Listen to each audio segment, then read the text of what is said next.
At kumustahin po natin ang sitwasyon sa Northern Samar na ngayon nasa signal number 1 dahil sa Bagyong Tino. Makakausap po natin Josh Echano, Department Head ng Northern Samar Provincial Disaster Risk Reduction and Management Office. Magandang umaga po sa inyo, Sir Josh.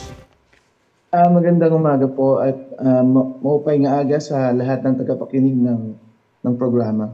Kumusta po ang panahon sa inyong lugar habang tayo nag-uusap?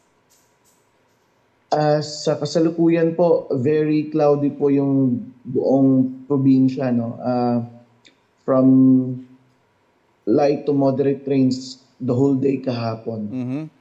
Pero hindi pa naman po lumakas. Sa ngayon po, nasa Visayas area ang bagyo, hindi naman po kayo hagip ng mga hangin niya. Yes, sa kasalukuyan po, tingin namin safe na ang Northern Samar sa Bagyong Tino. May mga preemptive evacuation po ba kayo ipinatupad? Yes, in fact, umabot to ng 3,854 individuals or 1,128 families po yung na-evacuate po natin preemptively the whole day kahapon. So sa ngayon po, nasa evacuation centers pa sila, wala pa silang clearance na magbalik na sa kanilang mga tahanan? Sa ngayon, yes. Ngayong umaga po namin sila i-decamp. Opo. So nag-brace po kayo for the possible impact, ano? Pero mukhang natupad po ang ating mga panalangin at hindi medyo na-spare po ang inyong lalawigan.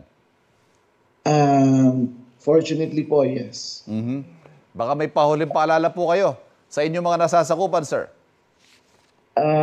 Sa aming mga kababayan, huwag po kayong mag-alala, huwag tayong maniwala sa mga fake news. Ang Pag-asa at ang mga lokal na ahensya ng gobyerno ay nandyan po na nakantabay at laging aalalay sa ating mga kababayan sa probinsya. Ginoong Josh Echano ng PDRMO Northern Samar, maraming salamat po sa inyo. Good morning. Maraming salamat at mabuhay po kayo. Kapuso, huwag magpapahuli sa latest news and updates. Maging una ka sa balita at mag-subscribe sa YouTube channel ng GMA Integrated News.